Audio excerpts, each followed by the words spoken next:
So guys, it's April 1. Isang linggo na lang po, lilipad na po tayo papuntang Canada at iiwan na natin tong Pilipinas. Okay, it's 2:12 AM ng madaling araw guys. Di ko alam, nafe-feel sa 6 days na to na makasama ko yung Billionaire Gang at kayo din mga buddy, dahil di ko po alam kung makakapag-vlog pa ako sa ibang bansa. Okay, kaya siguro this is the time na sulitin ko na tong araw ko na to. Napag-desisyonan ko munang umutang muna kay Bon ngayon dahil sa babae nag-recording pa sila, nagkakasiyahan pa sila. Uutang tayo kay Bon ng mahigit na kumulang 500k, 300k para sa ating bibili na kotse for 6 days. Para may maiwan man ako dito, at least meron akong kotse pagbalik ko, di ba? Boy, Makakabili na din ako. gusto ko lang sabihin sa kanila na miss kita bro. Kasi Salamat, boy. mababawasan tayo ng mga kabady dito. Kami na lang Kasi dalawa boy, ni Kia. kaya gusto kong umutang boy dahil malapit na din kasi ako sa dream car ko eh.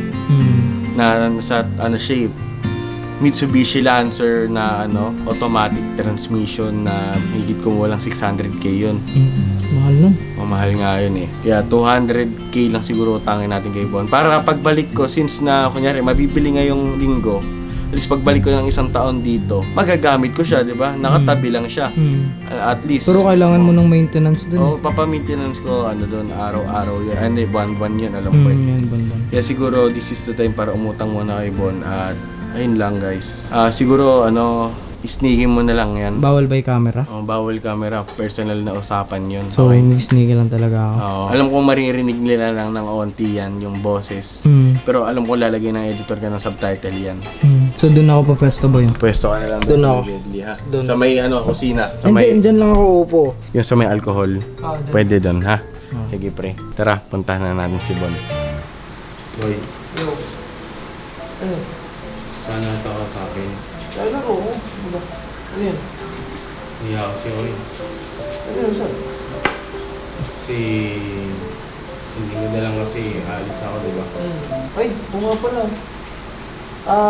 Nakaka-chat ko yung papa mo. Mag-uusap pa kami, tatawagan mo siya bukas kasi off niya daw bukas. So, speaking,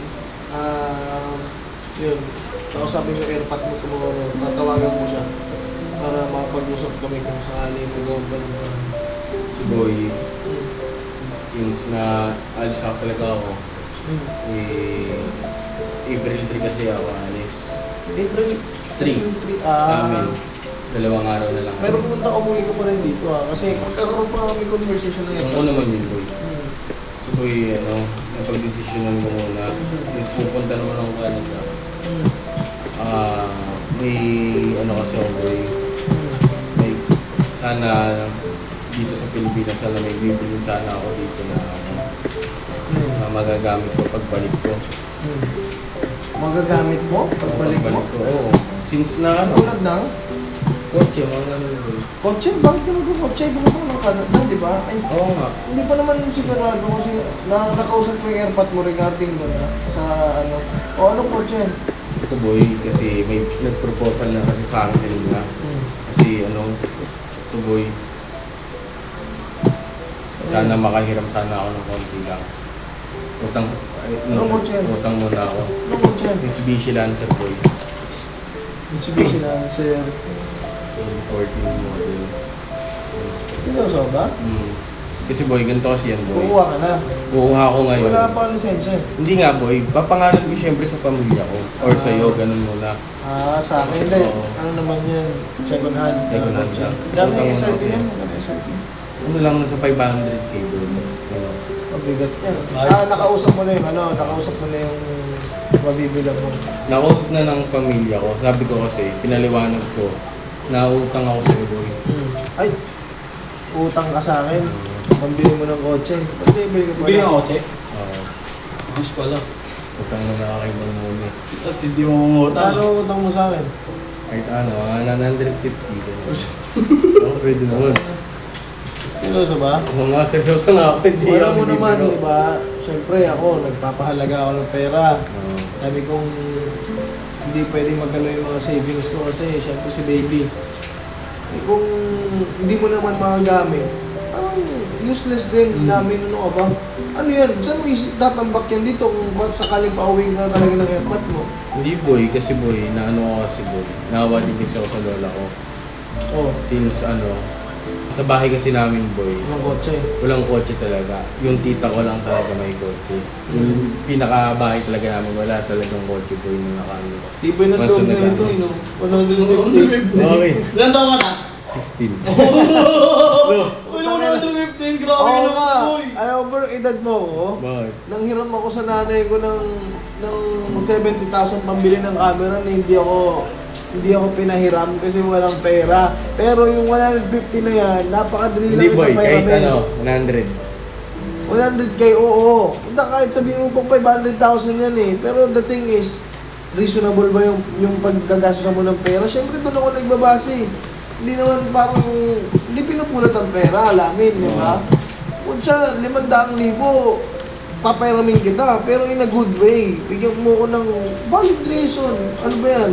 Medical purposes, emergency purposes, pero yung luho na yan, hindi ubre yan sa atin. Billionaire mindset tayo, tapos alam mo na yun namin. Para saan mo ba gagamit yung kotse?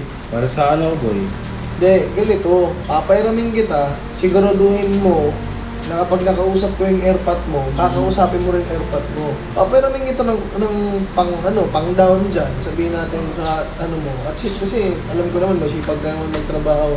Pag nakausap mo na yung airpot mo, na sure ka nang hindi ka na uuwi, kasi po yung nagkakaroon kami conversation, nagtatalo nga kami ng airpot mo. Ano mo ba yan? Kasi pinaglalabang kita. Kaya nga boy yan eh, baka sa mga isang decision boy, ayoko naman talaga umalis ng Canada. Kaya, Ayaw mo umalis ng Canada? O ayaw mo pumunta ng Canada na? Ayoko pumunta sa Canada. Alam ko. Kaya nga pinaglalabang kita. Kaya eh. nga boy, humihiram ako sa'yo ng kahit pa paano kahit konti lang boy, pangtang sa sabihan kotse. kita, Para sabihan sabihan ko sa tatay ko na may kotse ako dito, hindi ko pwede iwan kotse mo. Galing ah. Bakit? Magaling boy, magaling. Diba? Pakonsuelo sa airport mo, no? Papa, may kotse ako. Hindi ganito yung boy. Kapag bumili kasi siyang kotse boy, siyempre hindi niya naman pwedeng iiwan pumunta sa kanan do kotse niya. O, magkano savings mo pang nagastos mo sa kotse? Meron na ako sa banko ko boy. Nasa 400k. Diba? So cash mo pa nabibili yung kotse? Oh boy, hindi ako nagbibiro boy Kasi Hindi, vigilante. 150 na lang talaga. Magkano yun? 650, 550? Nasa 550 ka na, 600. 400k pera mo.